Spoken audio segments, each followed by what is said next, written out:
ഹരിയാനയും മഹാരാഷ്ട്രയും നമുക്ക് നൽകുന്ന ഒരു വലിയ സന്ദേശമുണ്ട്. ശിവസേനയും BJPയും കൊടികുത്തി വാഴുന്ന മഹാരാഷ്ട്രയിൽ ഇങ്ങനെ ഒരു ഫലം ആരും പ്രതീക്ഷിച്ചിരുന്നില്ല. എക്സിറ്റ് പോളുകളൊക്കെ പറഞ്ഞത് 200 കടക്കും എന്നുള്ളത് തന്നെയാണ്. ഇന്ത്യ ടുഡേ ഒഴികെ മറ്റുള്ളവരൊക്കെ ആ വാദത്തിൽ തന്നെ ഉറച്ചു നിന്നിരുന്നു. ഹരിയാനയിൽ 75 സീറ്റുകളാണ് BJPക്ക് പ്രഖ്യാപിച്ചത്.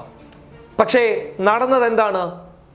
എല്ലാ തരത്തിലും BJP താഴെ തട്ടിലേക്ക് പോകുന്ന ഒരവസ്ഥയാണ് നമുക്ക് ഹരിയാന സമ്മാനിച്ചിട്ടുള്ളത്. അങ്ങനെ ഒരു വിലയിരുത്തലിലേക്ക് എത്തിക്കഴിഞ്ഞാൽ അത് കോൺഗ്രസിന്റെ നേട്ടമായി കാണരുത്. കോൺഗ്രസിന്റെ ഒരു നേതാക്കന്മാരും വ്യക്തമായ രീതിയിലുള്ള ഒരു പ്രവർത്തനവും മഹാരാഷ്ട്രയിലും ഹരിയാനയിലും നടത്തിയിട്ടില്ല.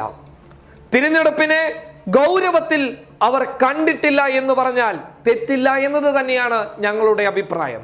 പൊതുജനങ്ങൾക്കും അത് തന്നെയാണ് പറയാനുള്ളത്. പിന്നെന്തുകൊണ്ട് BJPയോട് നോ പറഞ്ഞു? രാജ്യം നേരിടുന്ന സാമ്പത്തിക പ്രതിസന്ധി, മഹാരാഷ്ട്രയുടെ കണക്കെടുത്തു നോക്കിക്കഴിഞ്ഞാൽ എത്രയോ യുവാക്കൾ ചെറിയ വരുമാനത്തിലാണ് അവിടെ ജോലി ചെയ്തുകൊണ്ടിരിക്കുന്നത്. ഓരോ ദിവസവും കർഷകരുടെ പ്രതിസന്ധി തന്നെയാണ് മഹാരാഷ്ട്ര വിളിച്ചു പറയുന്നുള്ളത്. കർഷക ആത്മഹത്യ ഓരോ വർഷവും അവിടെ കൂടിക്കൊണ്ടുവരികയാണ്. അങ്ങനെയുള്ള വലിയ ദുരിതമാണ് മഹാരാഷ്ട്ര വിളിച്ചു പറയുന്നത്. ആ പ്രതിസന്ധിക്ക് അവർ നൽകിയ മറുപടിയാണ് ശിവസേനയും BJPയും ഏറ്റുവാങ്ങിയത്.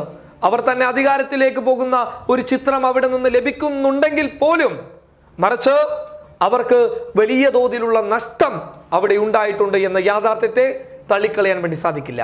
ഹരിയാനയിൽ സാമ്പത്തിക മാന്ദ്യം, അതുപോലെയുള്ള പ്രശ്നങ്ങൾ, കർഷക പ്രശ്നങ്ങൾ, ഇതൊക്കെ ഹരിയാനയിൽ ചർച്ച ചെയ്യപ്പെട്ടത് കൊണ്ട് BJP അല്ലാത്ത മറ്റൊരു ഓപ്ഷനിലോട്ട് അവിടെയുള്ള ജനങ്ങൾ കടന്നുപോയി. അല്ലാതെ കോൺഗ്രസിന്റെ നേതാക്കന്മാർ പോയി പ്രചരണം ചെയ്തത് കൊണ്ടോ ഒന്നുമല്ല. ഹരിയാനയിൽ വലിയ പ്രശ്നമുണ്ടായിരുന്നു.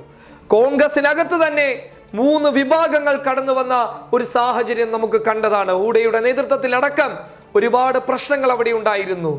കോൺഗ്രസ് നേതാക്കന്മാരെ പരാജയപ്പെടുത്താൻ വരെ അണിയറയിൽ നീക്കം നടന്ന ഹരിയാനയിൽ പൊതുജനങ്ങൾ കോൺഗ്രസിനോടൊപ്പം നിന്നത് ഇനി രക്ഷ പ്രതിപക്ഷ പാർട്ടികളിലൂടെ മാത്രമാണ് എന്ന് കരുതിയത് കൊണ്ട് മാത്രമാണ് അവിടെ ഇങ്ങനെയൊരു ഫലം പുറത്തു വന്നിട്ടുള്ളത്. ഇനിയെങ്കിലും തിരിച്ചറിയുക. മെത്തയിൽ കിടന്ന് സുഖമായി ഉറങ്ങാതെ നഗരങ്ങളിലേക്ക് ഇറങ്ങുകയും ഗ്രാമങ്ങളിലേക്ക് നടന്നു പോവുകയും ചെയ്ത് പൊതുജനങ്ങളുടെ വികാരം മനസ്സിലാക്കി അവരിൽ ഒരാളായി പ്രവർത്തിച്ചു കഴിഞ്ഞാൽ കോൺഗ്രസിന് വലിയ നേട്ടങ്ങൾ ഉണ്ടാക്കാൻ ഈ രാജ്യത്ത് സാധിക്കുക തന്നെ ചെയ്യും.